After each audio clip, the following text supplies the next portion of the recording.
Welcome to APPA's first town hall of 2021. My name is Billy Zadig, Standards and Codes Administrator for APPA. Allow me to review a couple of housekeeping items before we start. All attendees are in listen-only mode. We ask that you utilize the chat box for the Q&A segment of this session. While we attempt to respond to all questions submitted, should we run out of time, responses will be posted to APPA's COVID-19 RAQ Recently Asked Questions webpage. We also remind participants to ensure their speaker volume level is set for your comfort. Our speakers are gathering us from across the continent, and as such, varying volumes will be present. Today's session will award professional continuing education credits, as well as APPA credentialing points and AIA CLUs. For AIA certificates, please email Billy at billie@appa.org along with your AIA membership number if you have not done so in the past.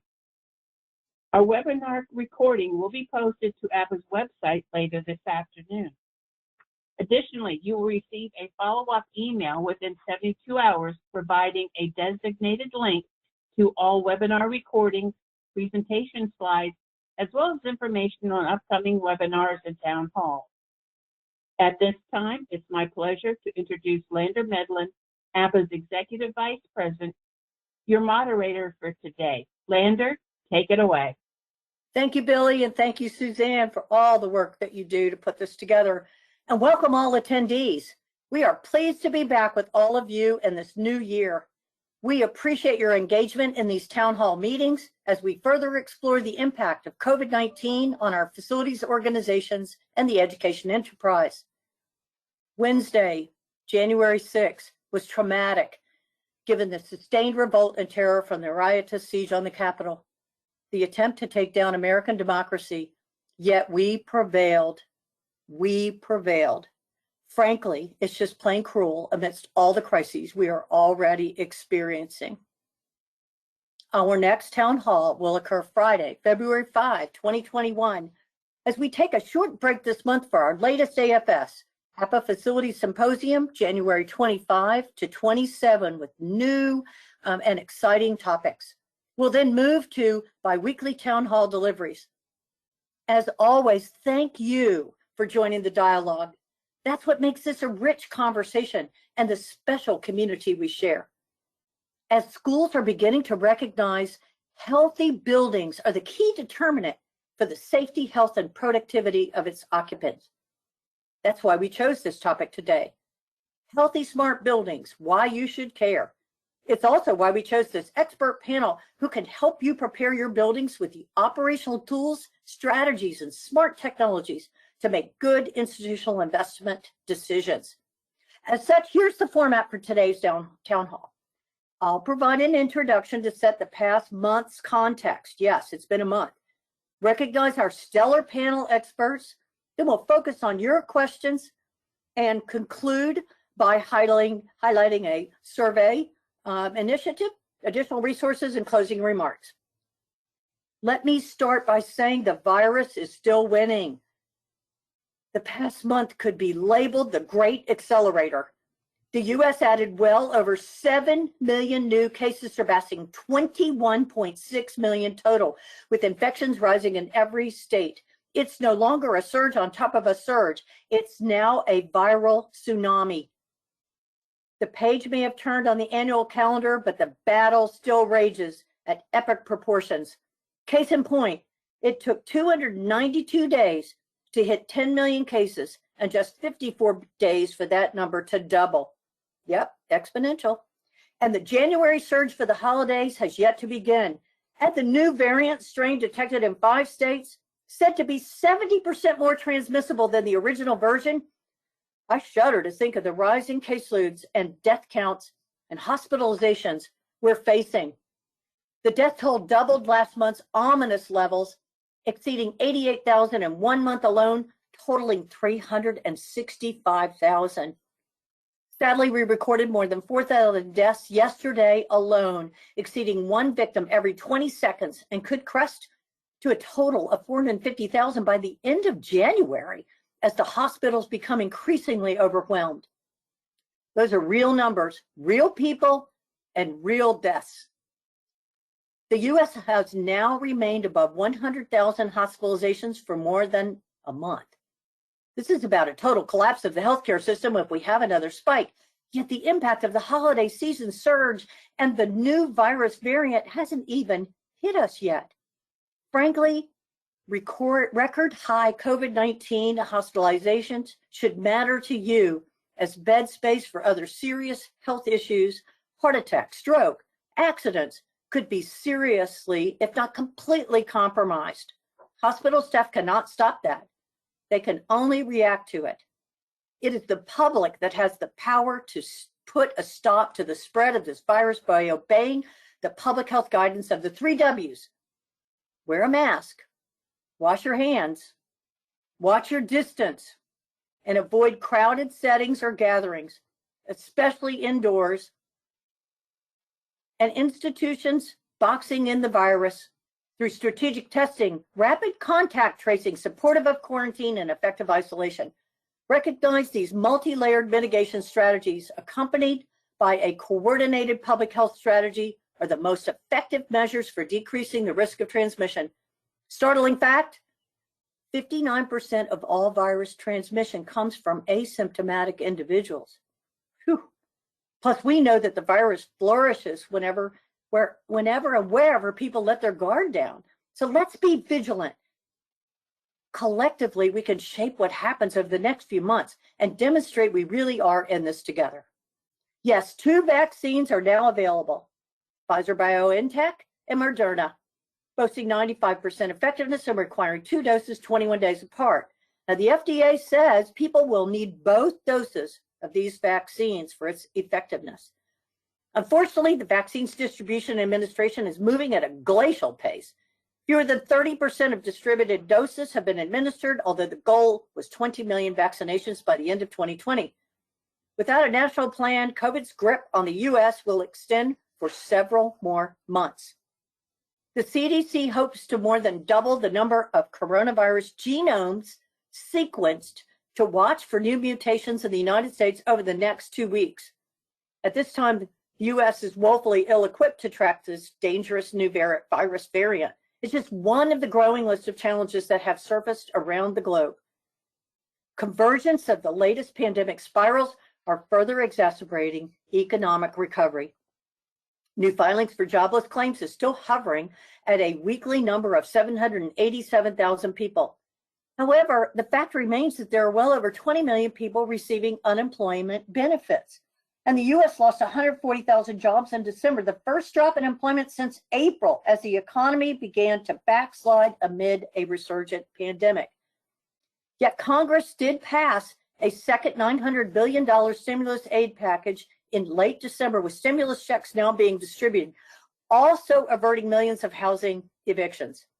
U.S. household spending and retail sales continue to lose ground, and the pace of U.S. hiring has also slowed, as I mentioned, since November. COVID's grip on higher education hasn't eased. As a matter of fact, our collective associations previously estimated $120 billion in new expenses and lost revenue that are the direct result of the pandemic. However, the impact is much worse than anticipated, encompassing bigger enrollment declines, greater student financial need, substantial auxiliary revenue losses, and COVID-specific expenses significantly higher. That prior estimate dramatically understated the challenges schools are facing. The current situation is unsustainable for institutions beyond meaningful federal assistance. Today, we have an incredible opportunity to begin the new year, 2021, with a critically important topic: healthy, smart buildings and why you should care. Our focus will be on the indoor environment as a key determinant of our occupants' safety, health, and productivity. Now ask yourself if you have ever worked in a building where you really felt great. Contrast that feeling with one that literally made you sick. Let me now challenge your thinking by highlighting a few relevant facts. Buildings are central to our lives and livelihoods. We spend 90% of our time in them. Yet the quality of the air we breathe is an afterthought. Air pollution, not outdoors, but indoors, That is the environment that has the greatest impact on our health, how we feel and perform. The true cost of operating our buildings is the people inside. Making it healthier, them healthier and more productive translates to a healthier bottom line. It makes good business sense. Buildings represent the largest consumer of materials, yes, fossil fuels included, of all industries on Earth. Unfortunately, the focus has been on energy savings and conservation rather than balance with the human health and productivity perspective. The convergence of health science, building science, and business science are inextricably linked and reveals the greatest untapped business and health opportunity. Yet we're too darn siloed, even as disciplines, let alone the data capture. Now, building engineers and facilities managers are the true heroes of our health. Hear me out. People who manage our buildings have a greater impact on our health than doctors. Quantitative research now shows objectively and in a reproducible way that our cognitive abilities, health productivity, and well-being are directly impacted by decisions in the engineering, operating, and running of our buildings. You are important. Now recall PCBs, radon, asbestos, cancer hotspots, legionnaires, and the effects of stagnant water and mold. These sick building syndromes are real. The risks of exposure and liabilities are real, yet the efficacy of healthy buildings for human health and performance is equally real. And with smart technologies, healthy buildings can indeed be a reality. Now, the fallacy is captured in this statement by the Secretary of Education, who said, we should be funding and investing in students, not in school buildings. As if the two are not directly related? That is, student health, student thinking, and student performance? We must translate this hard science into accessible language and actionable recommendations. Now, we'll make that business case today with the foundations of a healthy building, tools to operationalize strategy, and measurable and demonstrable improvements, HPIs, or health performance indicators, and KPIs, key performance indicators. With this background and context, let me now introduce our panel of experts. Lalit Agarwal, Director of Maintenance and Utility Services, University of Nebraska, Lincoln. David Handwork, PE, Assistant Vice Chancellor for Facilities Management, Arkansas State University. Emmanuel Daniel, Director of Digital Transformation for Smart Buildings and Campuses, Microsoft.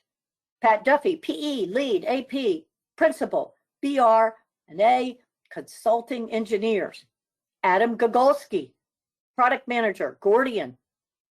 Rob Murkison, co-founder of Intelligent Buildings, LLC, and instructor for the Harvard University Graduate School of Design Executive Education. So, gentlemen, please put your videos on. Let's see all of you. And I am now going to ask, as they're all coming on, for Lalit to begin with this slide deck to talk to us about healthy, smart buildings. Lalit? Thank you, Lander. Thank you for a good summary. Unfortunately, it's not the best news that we have been hearing week after week, month after month, but it is a somber reality of the world we are living in today. Your summaries are always very thought-provoking, and they help us put things in context as to where we are and where we have come from. So coming back to the topic on hand, this is really, in a sense, the silver lining of the cloud, even though it is a very dark cloud of the pandemic that we are living in. Some of the conversations that we've had on campus have basically led to us asking these questions of ourselves and our experts on our campus as to, as we'll see in the next slide, what are the conversations that are happening on our campus? Are your stakeholders asking you about how safe and secure your buildings are? I can guarantee you that just like on our campus here in Nebraska, those questions are being asked of all of our campuses, not just in higher education, but even in governmental and corporate environments. So I'll kind of start off with this question out there for all our audiences to think about. What questions are you getting on our campus about safe and secure buildings? Are your occupants nervous in coming into your building spaces? Are they concerned about the transmission of the virus? Are they thinking about how, whether or not by just coming into the building, I'm going to be potentially succumbing to the virus itself. So those are the questions that you got to think about yourself. And as we see on the next slide, we have synthesized that that idea into these top 4 questions. So after all those concerns and issues were brought to us as facility managers, this is what we started thinking. Are we confident that the building systems that we have in our buildings are optimized to deliver safe and healthy environments during and post-pandemic? That's a great question. When the pandemic started back in March or April, I would have said, oh yeah, absolutely. And the more and more that time has gone on, I have struggled to quantify that answer rather than just a generic, yes, they are, I think so, and yeah, probably they are. But that's a gap right now in our industry to figure out a way to quantify how you can say, yes, they are. And as you all know, you can't manage what you don't measure. And in reality, we are lacking a measurement of what typically it means to have this confidence that our building systems are able to deliver optimal and safe and healthy environment to our occupants.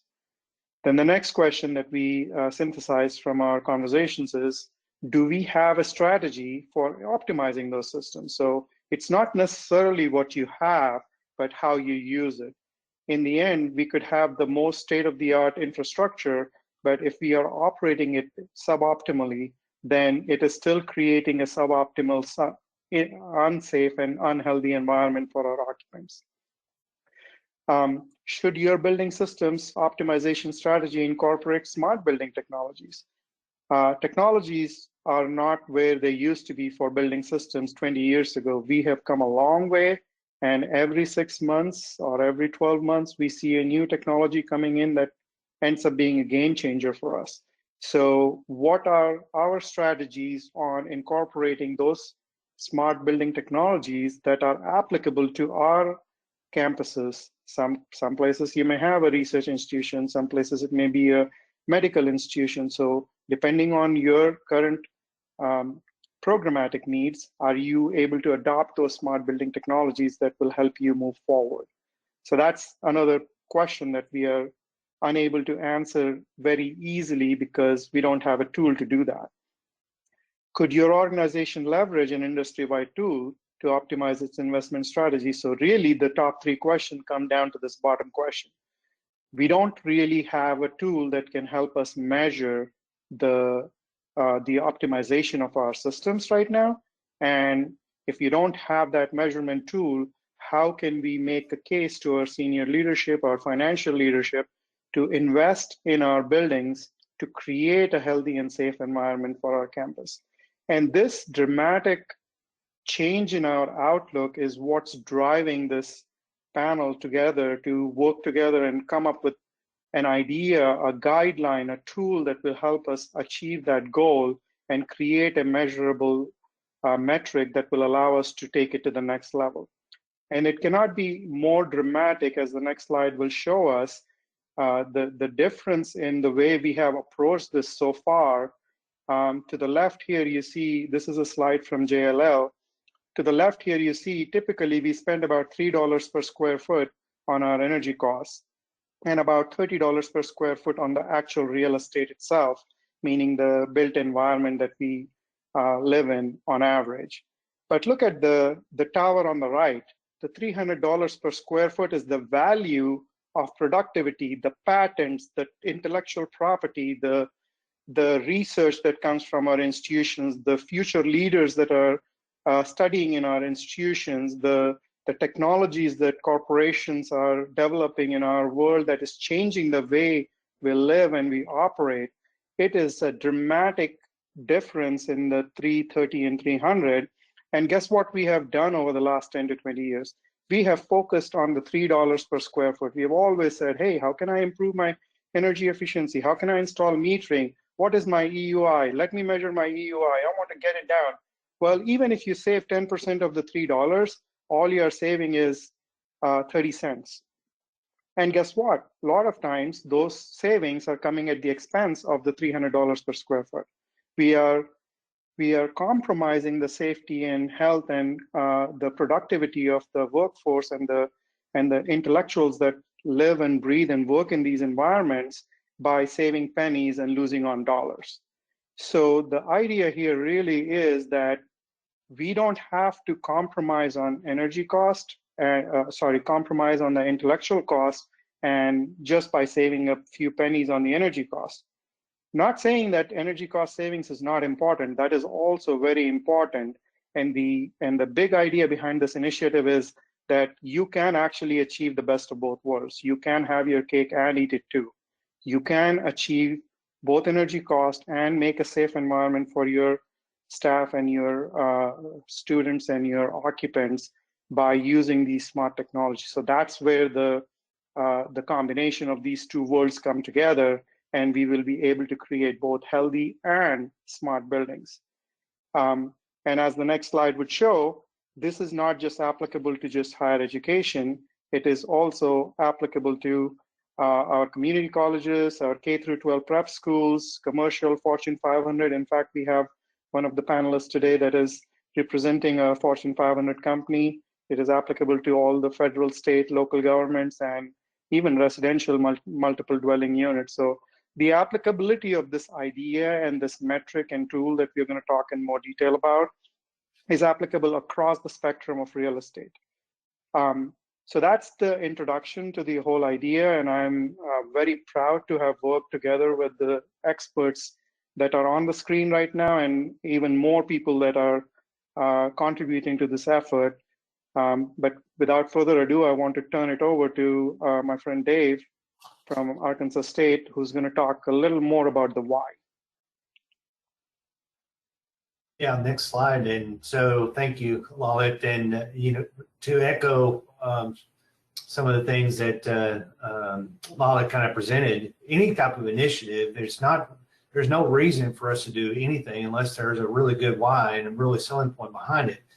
For our campuses and our built environments, we have still the questions: are our buildings safe? How are we going to be able to tell our students, faculty, staff, visitors, you name it, coming to our campus, our buildings are safe? So we need a way to be able to report and have data backing up to instill that confidence that our buildings and our campuses are safe and built and operated safe. We have to really focus on the efficiency side of it, and a lot of it really hammered on the 330-300 rule. And it's time that we really need to recognize that going forward with the changes that we know were coming this decade, relative to looking at the efficiencies and the space management of our campuses, we have to really start focusing on the 300 part of it, because we build buildings to be occupied. We don't build them to sit there empty and monitor the energy. We want safe, healthy buildings. So the 300 piece is going to be really, really important going forward. And we have a future ahead of us, of course. And one thing that APA has been really developing in our strategic plan is to be prepared for any future. We did that in the thought that this decade is going to be one of the transformative decades that we're going to see in history as being really, really changing all things, all sectors, but certainly higher education is one of those that's going to be really affected and impacted. COVID is accelerating that. So we need to really think about how do we leverage technology as it comes to us and becomes available, particularly data science, applied data science, and business analytics. And when we get to the point where applied artificial intelligence is something that we can integrate and be a part of our facilities operations, how do we leverage that technology to prepare us for the future?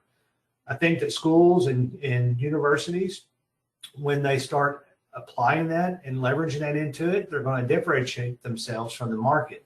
And it's really going to create an optimization that focuses not just on the bottom line, but also the triple bottom line. So I think you're going to see that. We think that another way to leverage this tool that we're talking about is how do we take the actual items that we take a metric and we create and we optimize these health smartly buildings. We report that. How do we take actionable steps? It's always good to know where you're at so that you can plan on where you want to go. So until we measure where we're at with these buildings, we can't set a plan together to go forward and say we need to do these priorities and work on these items that get us to where we need to be. And prioritization may be relative to dollars, but it also may be about the impact of the 300 and the 330, 300. How do we impact our buildings in a way that we can make them better and safe? With that, in public sector, we typically have not looked at our spaces. How do we get our return on investment? I know in the corporate world and commercial buildings, that is a very important topic, but I think that we need to look at the standpoint of these assets. How do we get the return on investment on these buildings? Space utilization is going to be really, really critical, and how we prioritize the need of the space and how we get this return on investment is going to be critical as we move forward as facilities managers, not only in the K through 12 higher ed sector, but all sectors. We want to be able to demonstrate that we have higher occupant safety for our buildings going forward. We know that's an important topic right now with COVID, but as we get post-COVID, it's going to be imminent for us to really kind of report that these buildings are safe and that we are investing and we value the high occupant safety, not just from the physical safety that we've talked about and are doing on our campuses relative to physical threats. And we saw evidence of that this week of how important that is, but also the invisible threats that we may have going forward with viruses and other pathogens. In my part of the world, mold is a big issue because of our climate zone. So it's those type of invisible pathogens that we need to be focusing on in the future, and having a metric to kind of see that we're improving on that will received well with our occupants. We want to look at, and I kind of got one of our bullet points here, but one that is really the last one is really near and dear to my heart, is that facilities managers need to start thinking in a way that how can I partner with my CIO, my Chief Information Officer, and IT services.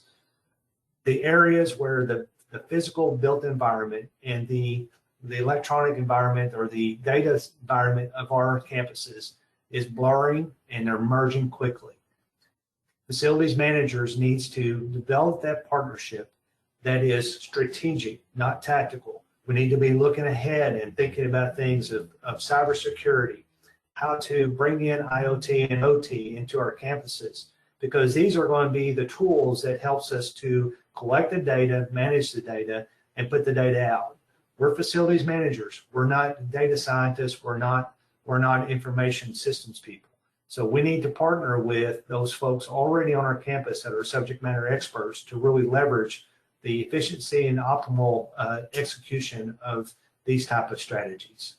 So these are the types of things we're dealing with on our campuses, and I'm reporting from a higher education point of view, but we're very fortunate to have Emmanuel Daniel here from Microsoft to really kind of lead us into and see how his perspective from a corporate world and a private world. Emmanuel.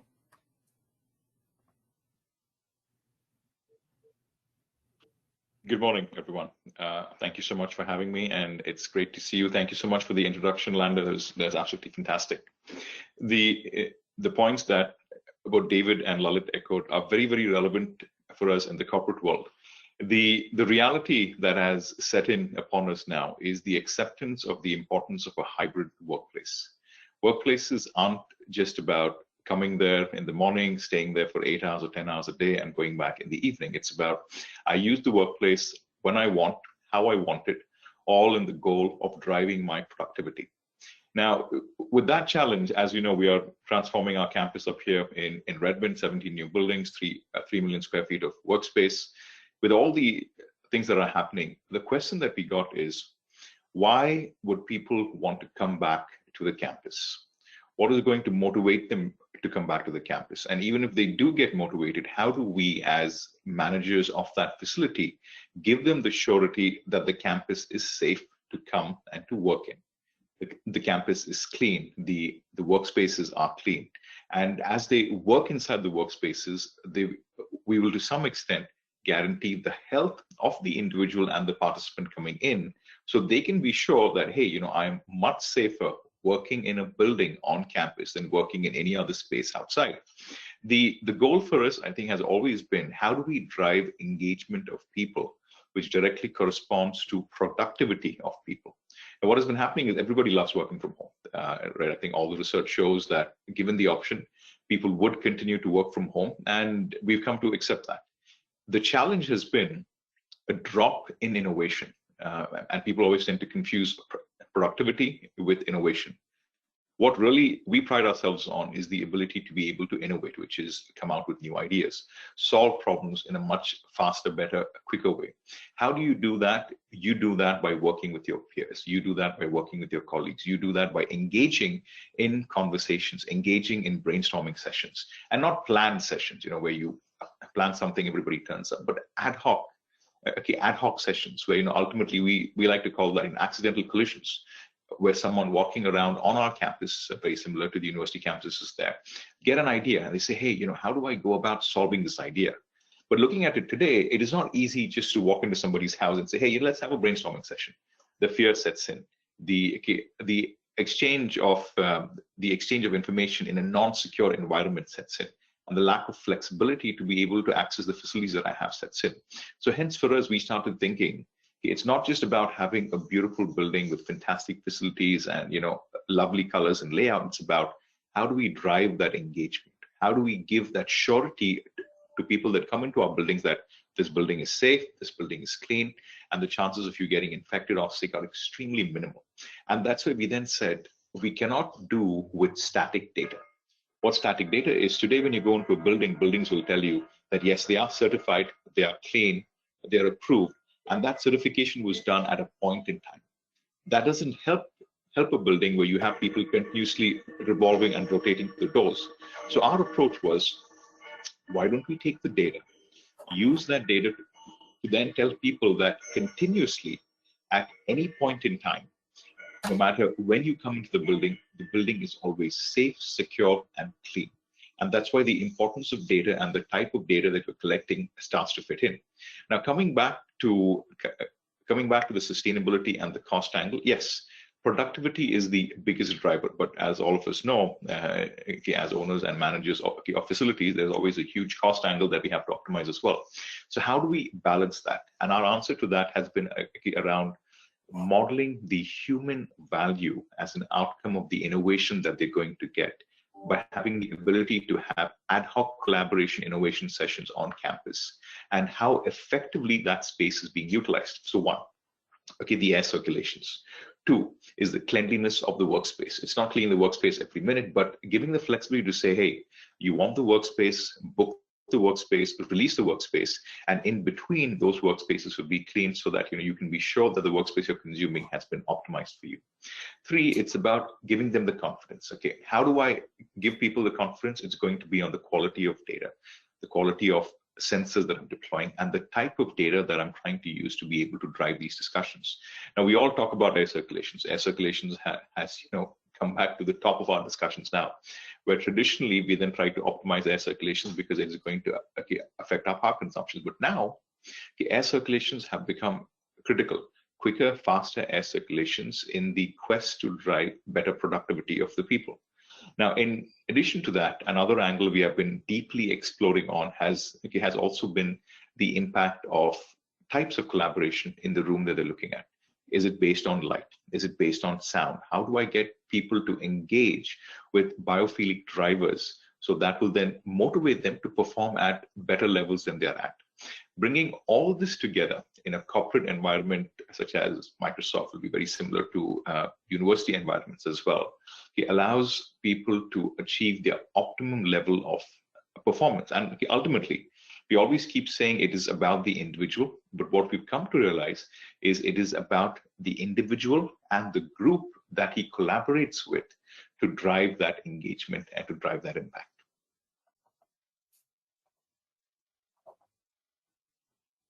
Fantastic. Emmanuel, I really appreciate the comments that you have made. Same Dave and Lalit so far.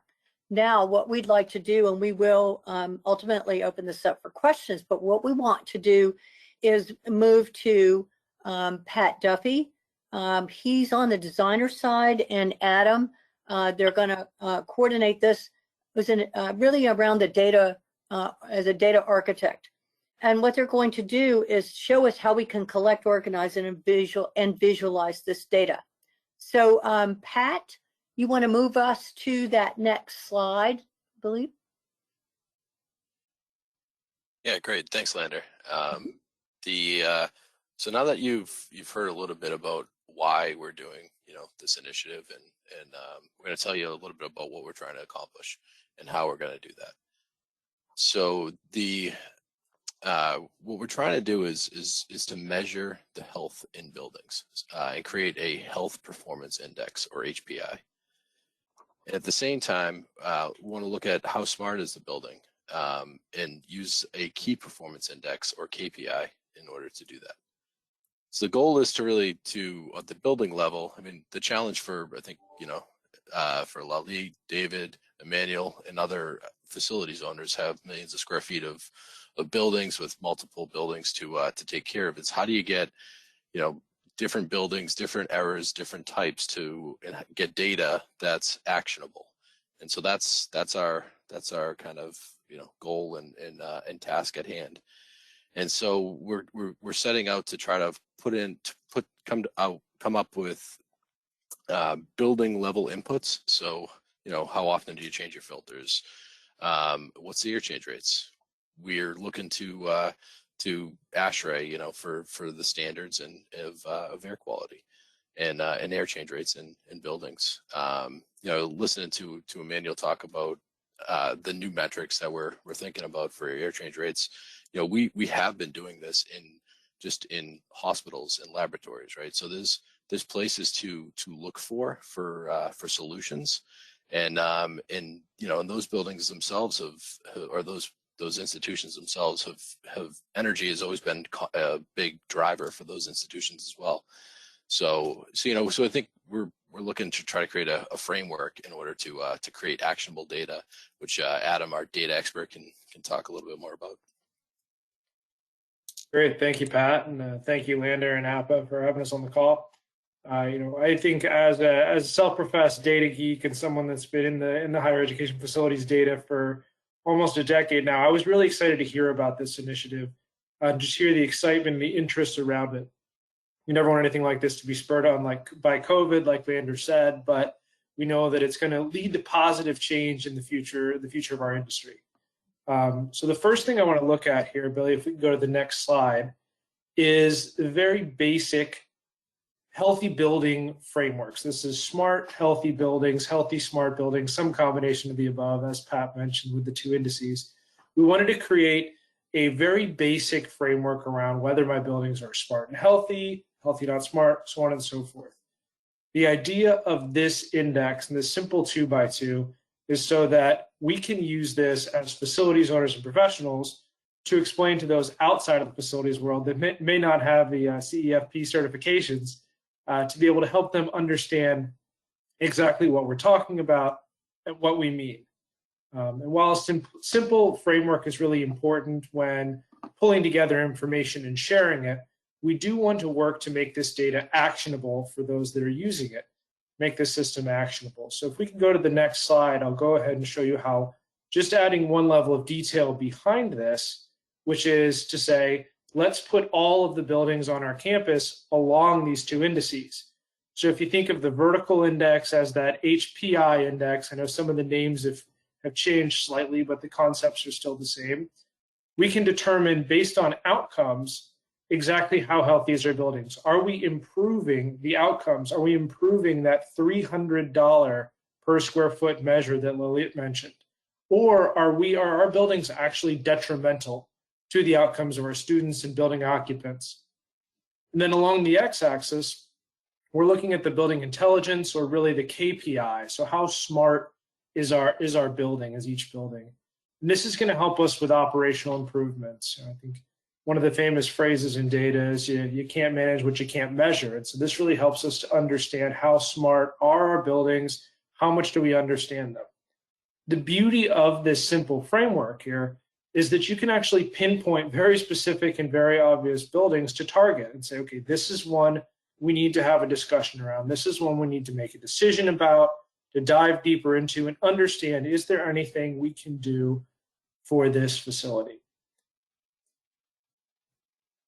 If we go to the next slide now, I'll actually talk about the dashboard that we're considering for this. And this dashboard is still very much in its infancy in terms of the way we want to look at the data, we want to visualize it.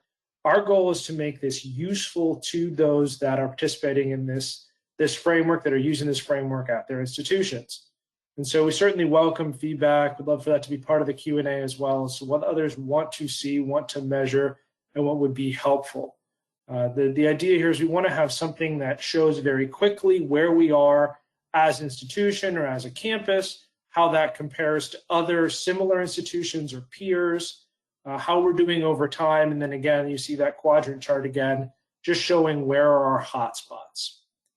If we take this entire dashboard, we want it to be able to get to a decision making. So we can actually go to the final slide in this series, which really is the so what of this group, which is to produce action items. So everyone has an idea of condition on their campus as well. Building condition, is it a high need, low need, medium need building? And then we can combine it with the SMART, healthy, the KPI, HPI framework to really understand what outcomes we're looking for and help direct, just using data to help direct action items. So if you have a building that is, say, SMART, but not really healthy, it's higher on the KPI index, lower on the HPI index, but it's a low need facility, however you measure need, FCI, NAV, FCNI, that really points us toward component level upgrades. What we want to do in this case is just simply shoot for individual components, bring them up to 21st century standards, make, for lack of a better phrase, dumb components into smart ones. And so if we're able to do that, we can actually move the building toward the top right there, where it's both smart and healthy and a low need building. So it's in excellent condition, it's smart and healthy.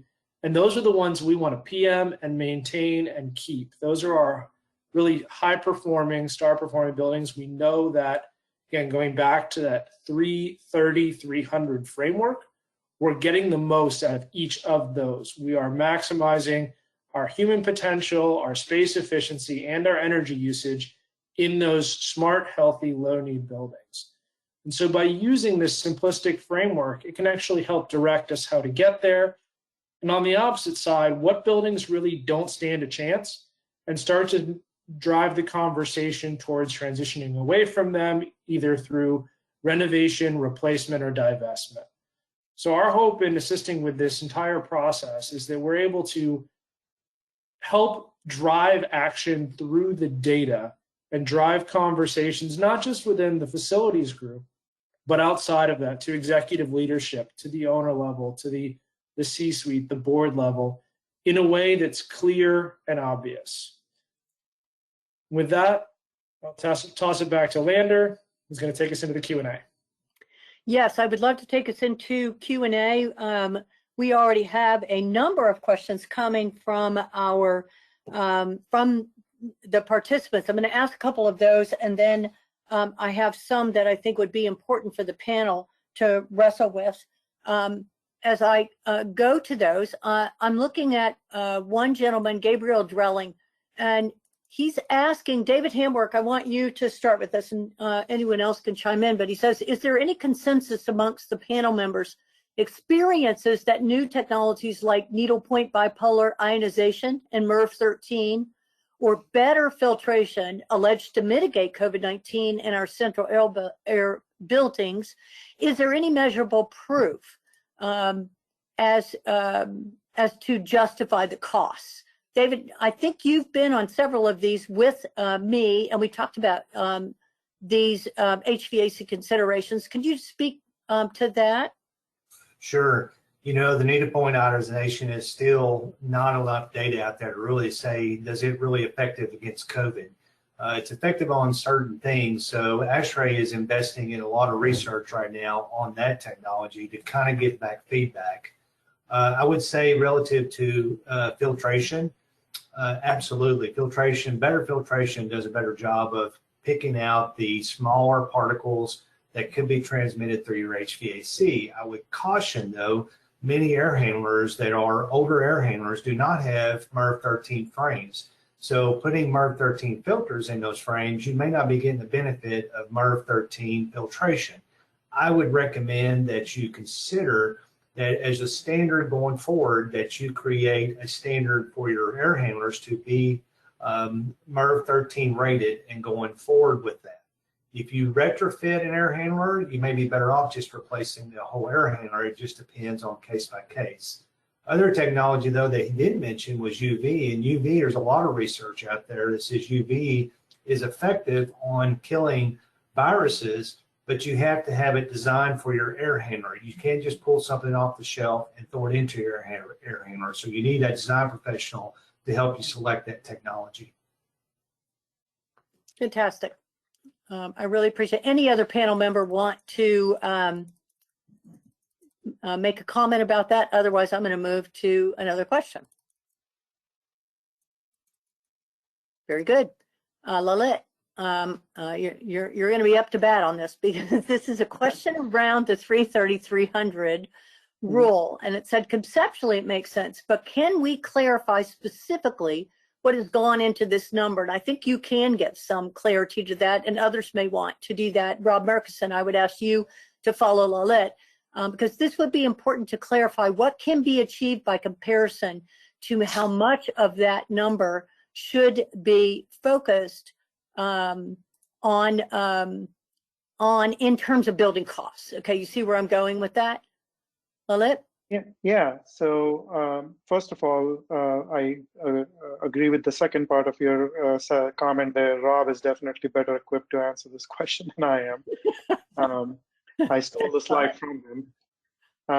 So from my point of view, the 330-300 is just averages, and it is an indicator of the scale and magnitude of difference that we are potentially ignoring in the quality of spaces that we are creating for our occupants. So whether the number is 330-300 or 220-200 or 220-150, it really doesn't matter. What matters from my point of view is that for the last decade or two, we have focused so much on a very small percentage of our input that we are ignoring the potential output that we can get out of our spaces and collaborative spaces. Rob, you want to clarify? Yeah, a couple of thoughts, and I'm so excited to see this panel happening and just be in the space for 2 decades. This is exciting. Couple of things that I think psychologically, the reason why the 3 has been the most looked at number is it's the only one that can be measured in real time or semi-real time, right? There's not a magic way to measure productivity in Manuel's world or comprehension abilities in the learning environment. There's not a specific way of doing that, so we have to Adam, you're the data guy, but we have to look at data that's around that, not necessarily that as an indicator of where we're headed. All that being said, I think it's I think your point is very valid, Colette, that whether it's 220, 100 or whatever, this is just a framework to say that you have energy, then you have the middle number, the 30 is your cost generally per square foot. And then the bigger number is the whole reason the other two happen. And that's because occupants need space in which to work and learn. And ultimately, we should really be just focusing on that number. The other two numbers are supporting that. And one of the things that we're learning, you mentioned Emmanuel, the what is it, WFH, work from home type thing, is there is a loss in productivity. There is a loss in these what you call it, these accidental collisions. We don't accidentally collide here to share, and making space very attractive for these occupants and not only making it healthy, but also making sure that the occupants feel not feel healthy. That confidence factor is extremely important to speed up those accidental collisions. So the 330-300 is just a framework, but I think it's a really good question from the audience. Terrific. I think that's excellent. And I do want to go to another question. And Pat Duffy, I want to go to you on this one, and you may want to field or throw. It is one of the leading BAS vendors has an often underutilized environmental index metric, which shows how often a space is at temperature set point. What else could be added to this environmental index? It said percentage of time that CO2 set point is satisfied, percentage of time outside airflow set point is satisfied, humidity. Thoughts on that? Pat, do you want to field that first, and then you can throw that ball to some other folks? What do you think?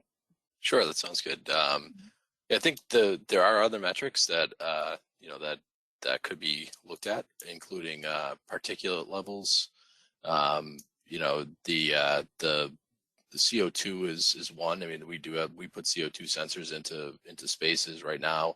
The reason for that is for demand control ventilation, but from a health and safety standpoint, the level of CO2 is an indicator of how much fresh air is coming into a building, per occupant.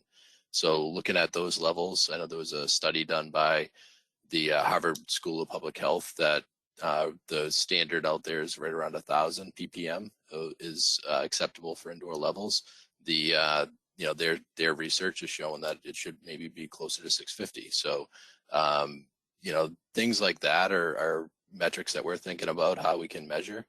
And I think it's important too, as we're talking about this 330-300 rule, to kind of look to some of to places where we have increased or made the building safe while not necessarily driving up energy costs. Labs and healthcare are two good examples.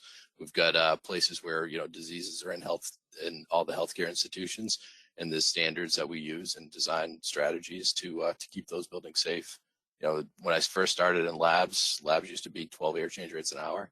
We're at 6 air change rates in most buildings, which is still very high from a office building standpoint. And so we've been able to maintain the same level though of healthy air quality.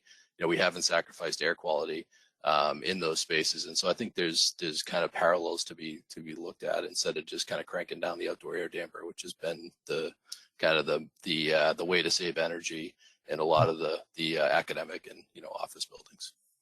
Great, that's excellent. Yes, go ahead. I have a comment on that. So going back to the original question of what else can we measure, it's kind of leading into the next part of our effort here is one of the things we do when we are talking about buildings typically is we immediately just go to HVAC because that is an easier way to measure the health and all that. And it's both in terms of real-time data, it's easy to measure, and it is immediate impact. But let me ask anybody here, would you like to work in a building that has awesome HVAC and great air filtration, but it has terrible internet connectivity? Absolutely not. Would you want to work in a building if you have an ADA need and there is no easy way to get into that building and get around that building? Absolutely not. So the idea behind this healthy and smart buildings is not limited to HVAC alone. We are looking at it in a very holistic manner. I love what Emmanuel and Rob said about these accidental collisions, and we are living that. For 9 months, I have been mostly working from home, and when I do get to go to campus, I miss that interaction that I have.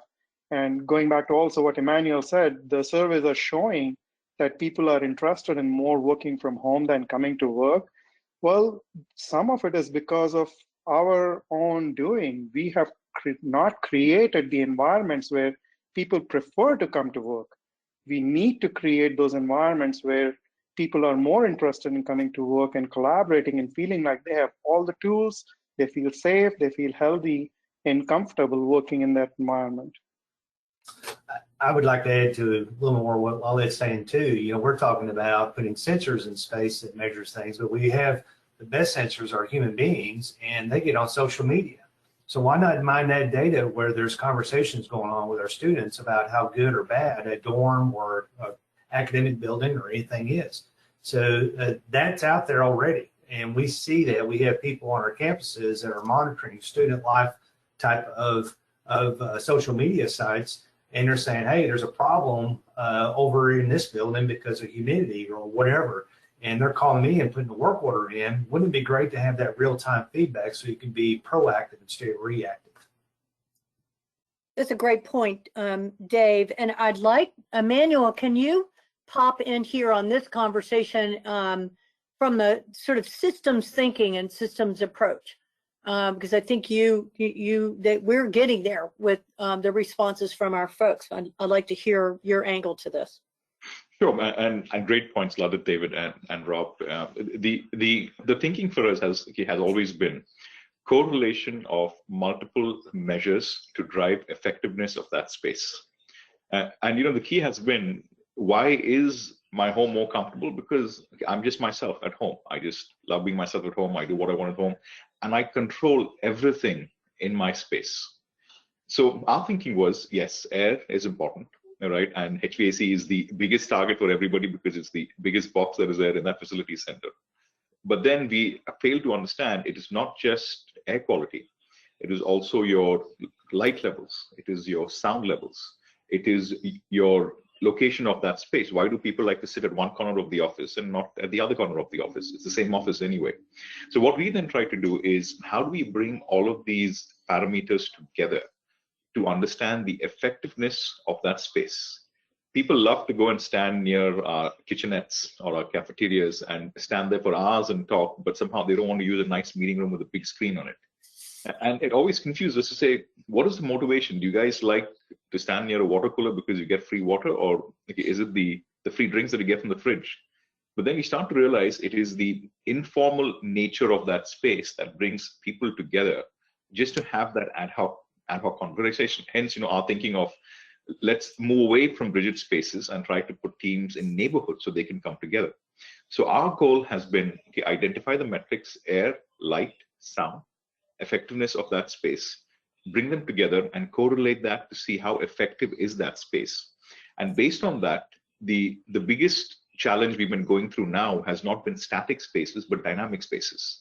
People change, ages change. We have multi-generational workforce. You also have different demographics of people coming into a workforce. So the workforce in the 80s is not the workforce in the 2020s. But that doesn't mean I keep breaking and building my buildings over and over again, right? And we started getting down to the quest of saying, how can I redesign the workspace based on data without misaligning my core infrastructure? So the space remains the same. It is redesigned to suit the collaboration needs of the audience at that point in time. And that starts to engage people. But I'm not only saying that it's healthy, it's safe, and it's secure, but it will also align to your collaboration needs, driving innovation and productivity for you. That's how we are thinking of it. Excellent. And yes, Lander, if I can just jump in, because working with a lot of institutions and a lot of large corporations, all of the technology that is out there can sometimes feel overwhelming. And this conversation today is about getting more people involved on a framework so that we can tee up the journey that folks are going to need to take in order to get there. Because, I think it was Bill Gates Sr., Emmanuel, that said 80% of life is just showing up. and what the reality of it is that we're all here and we're showing up, and we got to figure this out because the post-pandemic world is different than the pre-pandemic world. And I say all that as part of showing up is, don't necessarily, just from a strategic standpoint, get caught up in all the technologies, because that's really important. Part of what we're going down that path, understanding, but it's also, as you say, Lander, let's back up, and we started this as why we're doing this. And I encourage folks as they show up, to talk about things that Emmanuel was saying. Forget the technology for a second. What are my building blocks, and how am I going to get that going? And a lot of times the word use cases is used in that framework.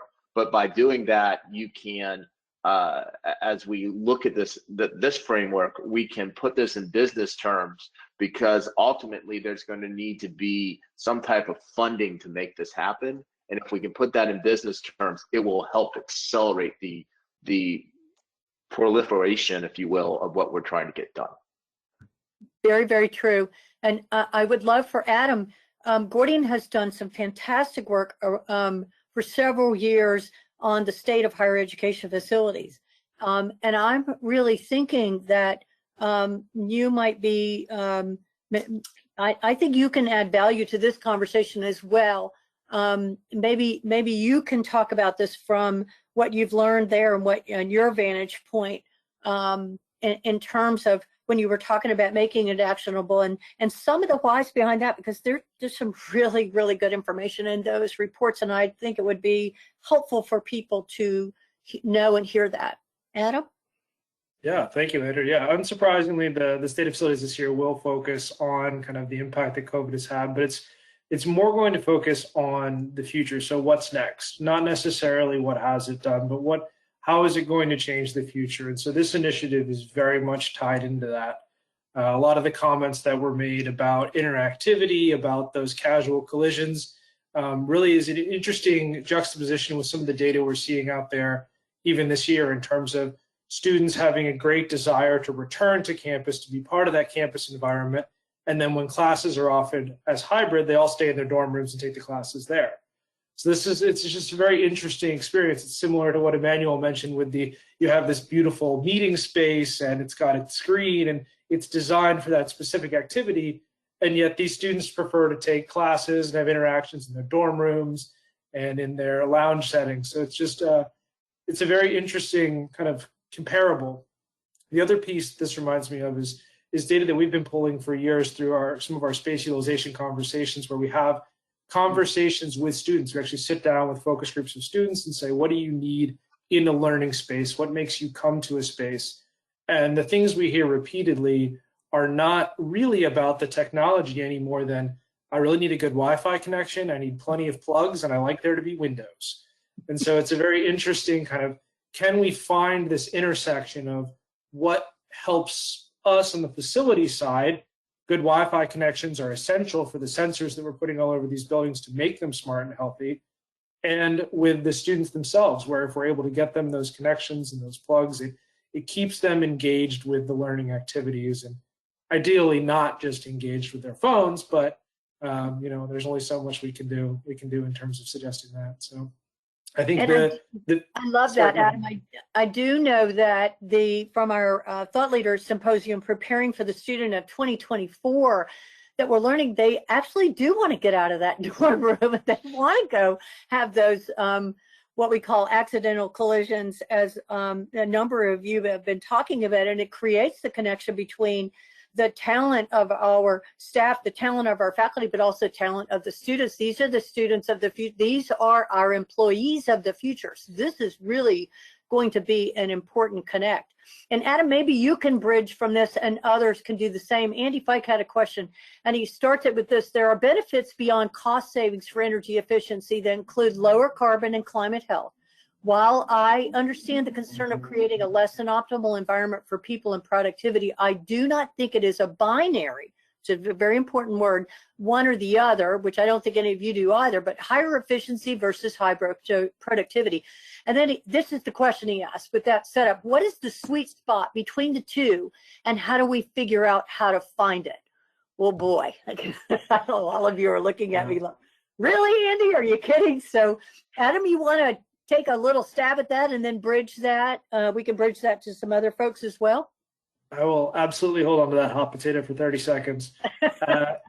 So that really is the challenge. You've hit the nail on the head of what this group is challenged with and what this team is challenged with figuring out is, what do we measure and what do we want it to be? What does ideal look like? Is ideal simply operational cost at zero? Well, obviously not. So there's going to be some intersection of that health and of the performance of the facility itself.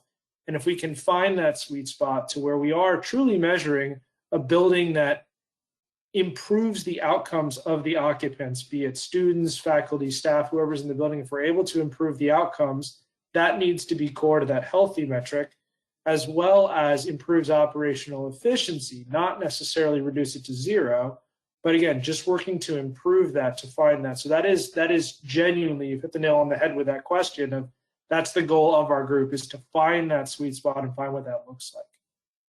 Excellent. I'll take that hot potato Do from some work on this. So go ahead, Lalit. I'll take that hot potato from Adam for another 30 seconds. The way I see it is that there are opportunities, and the technologies and the smart buildings is going to provide those technologies that will allow you to, again, have your cake and eat it too. So for example, it's a very, very simple example of, well, do you want your systems to be running full blast when nobody's in the building? Absolutely not. So if you can do scheduling of your HVAC system using a smart BAS system, or potentially install occupancy sensing when you can curtail ventilation when nobody's in that room or nobody's in that space, that's the idea behind the idea of maybe achieving both. We give the ventilation to the occupants when they are in the space, and when they are not in the space, you don't. So that's the advantage of a smarter building that can achieve the health also at the same time. Terrific. So David, can you tell me, I'm going to move to several quicker questions, and that is, should we care about data security for data from BMS systems? Yes. The short answer is absolutely. Any data needs to be protected, because there could be things in your data that can be used for nefarious activities. So you need to have high security systems on this. And again, I'll go on my stump. You need to partner with your CIO, your IT department, because we're not data security experts in facilities. So we need to partner with those teams that are. Perfect. David, this is a tee up, but how often do you meet with your head of IT? Yeah. I meet with him every 2 weeks for lunch, and this webinar disrupted our lunch, so we'll have to do a catch-up lunch. but no, appreciate that. Go ahead, Rob. No. The question. One other thing I'll add. I do want to ask. Let me ask Lalit. Do you Sure. meet with your IT folks, and then I'm going to come back to you, Rob, to ask your question. We don't eat with our IT folks. We've been specifically given instructions not to feed them. But outside of that, though, we have a very close relationship. If there is any issues from a facilities point of view that they need our help with, we have each other's cell phone number that we can immediately reach out and connect with each other. We have a very healthy relationship where any issues that we have on an IT point of view, back in the day, it used to be that when network went down, we figured out the network went down because we can't see our devices. Well, anymore, sometimes we even get a month heads up saying, hey, we're going to do something in this building that can potentially take the network down and your BMS may go down. So we have come a long way. We have a healthy relationship. It is not on a periodic 2-week lunch basis, but it is on an as-needed basis without having any barriers to communicate. Perfect. Can I just add one point to that BMS bit, Lander? The criticality of BMS data has gone up exponentially. In the past, it was just building data, and you'd always get the question, why do you care about temperature and light levels and pressure levels? What is the point? But today, when we are designing campuses, everybody has started to realize that is the exact data that you need to be able to drive personalization of the workspace you're in. And the moment you tie personalization with building data, it becomes critical data.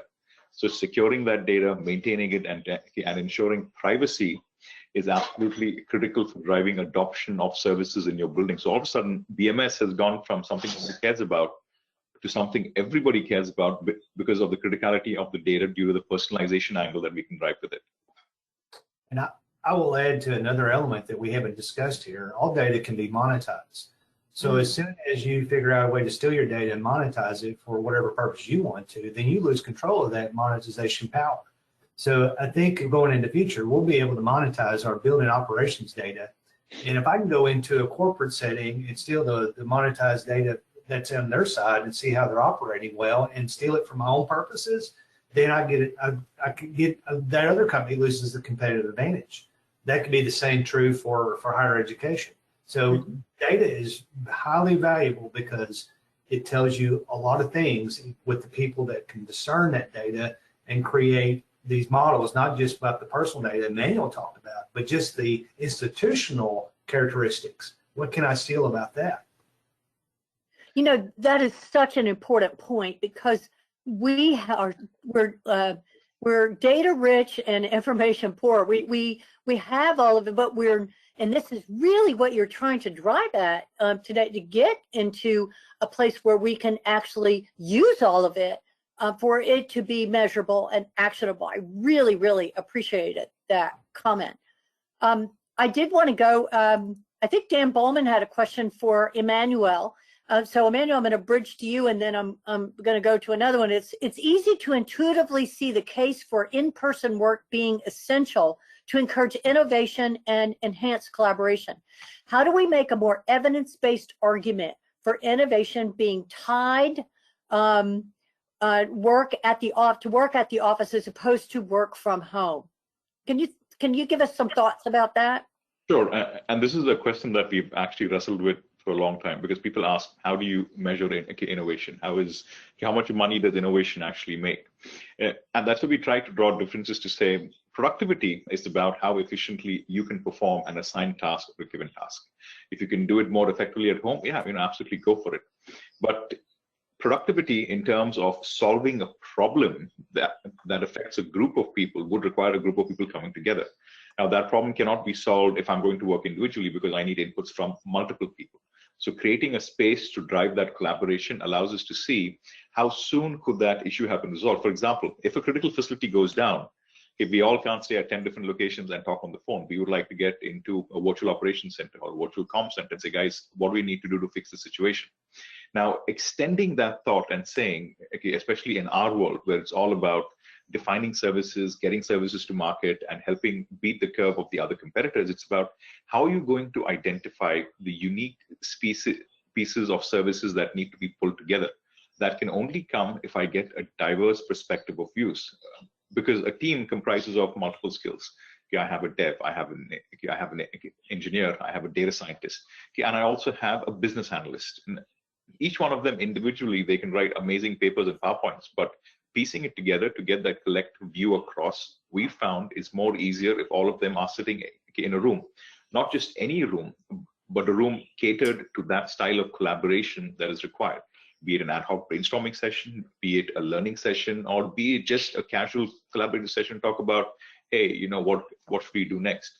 So those interactions have started to drop when everybody works from home, right? It is easy for me to set up a formal call. So we said, okay, the rate at which new products or services are being launched has started to go down. And you will notice that across the period we all are working from home, we have become very efficient, but new services and new ideas coming out has started to go down.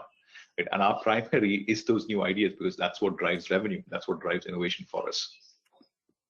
Very good. And it does bridge too to how can we get the academic side of the house excited about this topic? Oh, Dan Bowman, you're really doing it to us today. You know, that is a tough one. He says it's difficult to get faculty to prioritize. So maybe some of you could chime in on that. You know, help me out here. Someone want to take that hot potato off of? I'll start, since yes. I do a lot of the strategy space. Is that the way to get folks to prioritize is to show them the money. I mean, that is what it boils. I mean, everything, not everything, but a lot of these conversations, we are talking about using money differently. So I say that by suggesting that as we have this abundance of data conversation, and you mentioned this this information poor concept, Lander, which I agree with, is if we can focus on the business conversation and tie it to the why, a lot of this other stuff becomes easier. Too many times we gosh, there's so many smart people at so many of these institutions that are, and I'm somewhat guilty of this, it's not smart, but just thinking ahead too far, is that we assume everyone knows what the end game is. And if we can put it in business terms, then that folks can understand, and as I've told you before, Lander, in a doggy, piggy, bunny type style, in a very, very simple way, then it gets a much more rapid adoption.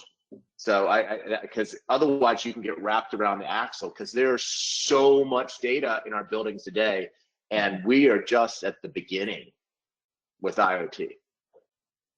That's I want excellent. to Yeah, follow go. up, Rob, if I could, on that, because that's one of the things we've certainly experienced in trying to relay facilities data to institutional leaders across the years. Is doggy piggy bunny is hilariously a phrase we use as well. It's one that's very common. It's an effective way to communicate. The other thing is we've got to communicate on their turf, in their terms. That's one of the biggest challenges, is if we've got people that don't know the difference between a boiler and a ballast, and you're trying to explain to them why facilities is important, it's a challenge. So we've got to talk to them in their language, in their terms, help explain to them why it's going to make their lives easier, it's going to make their lives more comfortable, and it's going to improve the outcomes of the students that they're seeing.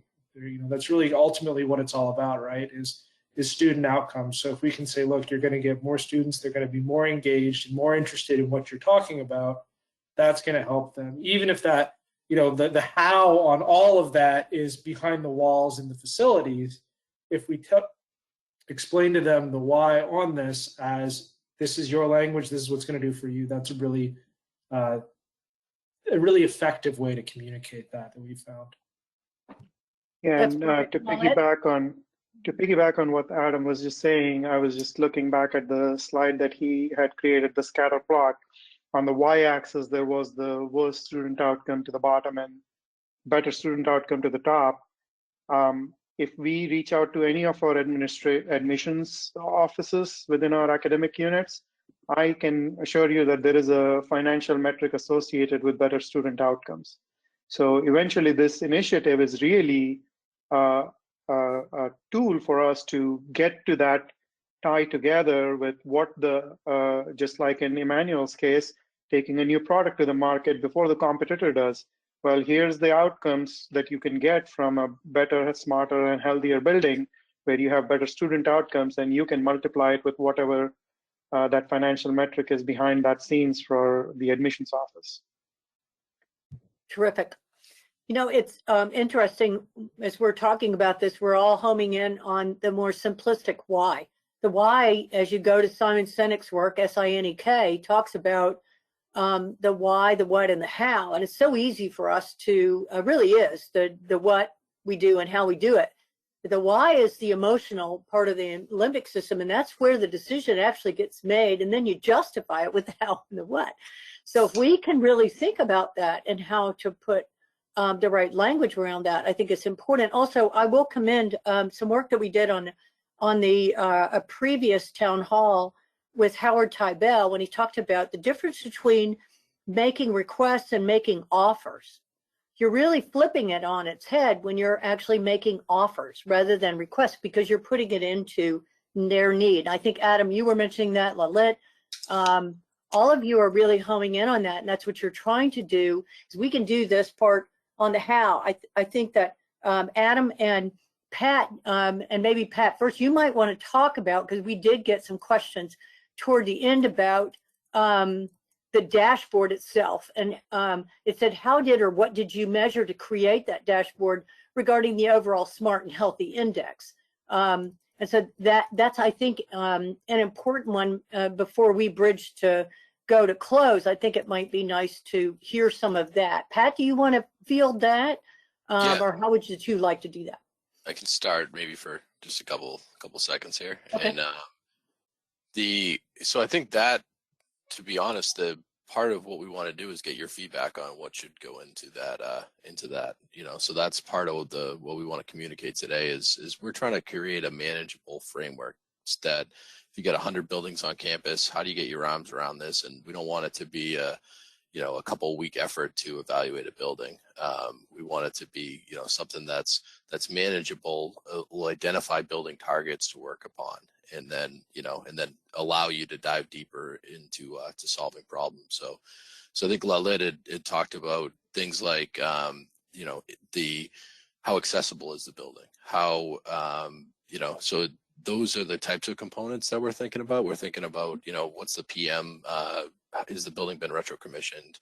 Are the units is equipment beyond its useful life? The kind of big questions so that folks can get their arms around the, kind of a big campus of buildings and a big network of buildings, but also providing enough meat to it in on terms of some of the qualitative measures like air change rates and filter efficiencies and things like that, so that there's also a good amount of data to make it a worthwhile exercise of doing it. Great. Yeah, I can also chime in on this one. I think this is another great example of we're trying to find that sweet spot. We're trying to find where the manageability of the data marries to the actionability of the results. We know we need to get both, and so it is something we're working on. I think this dashboard gives us an idea of what we want the end to look like. There's the substance behind it is still in flux a little bit, as Pat mentioned, and as I know we'll talk about. We are looking for some feedback on this in terms of what we can put into this framework, how we want to organize the information, and what we want the results to look like. We know that part of the goal of those dashboards is to allow the owner of the dashboard, you guys, everyone on the call, to be able to look at that and say very quickly, how am I doing? Oftentimes you're comprised of either a dashboard that is far too complex or far too simple. So again, it comes back to a sweet spot exercise of what do we pull in here to make it simple, but also make it actionable. So there's still work going into that, and kind of a non-answer to the initial question of what's behind the data. Lots of different things. We're still determining exactly what's going to fall into those categories, though. Yes, and we'll need input, which takes me to Lalit. Lalit, maybe you can help folks understand that we have a survey initiative coming. Can you speak to that? And if we have any more time, I'll grab some questions, final questions as well, and then go to close. How's that? Yeah, Billy, if you can slide. Yeah, there you go. So we really need your help. To Adam's point, to Pat's point, to Lander's point, we are trying to make sure that this is not just pie in the sky that we all agree on as a great thing, but when it comes down to it, we will struggle with actually creating this for our own campuses or our own buildings. We want to make sure it's manageable. To Pat's earlier point, we don't want you to spend 2 weeks per building trying to put the data in and to see what outputs you get. As next slide will show, the idea behind this whole thing is we want to capture what we have in our infrastructure. So what kind of systems do we have? What kind of technologies do we have? But what we have is not just enough. How do we use it? What do we do with what we have? That is the next step of the inputs in trying to figure out how we are using what we have. And then based on what we have and what we do, what is our performance based on that? So there was a conversation earlier about trying to get a view of how my set points are compared to what my actual conditions are in the building. So combination of those inputs will go into a formula, which is still in the works. And that formula will then create actionable intelligence out of the input that we put in, and the massaging of data that happens will create actionable output that you can then use to go have a conversation with your financial leaders on your campus or your companies to pinpoint on, hey, if I can only improve the HVAC in this building, that will take us from an unhealthy building to a healthy building.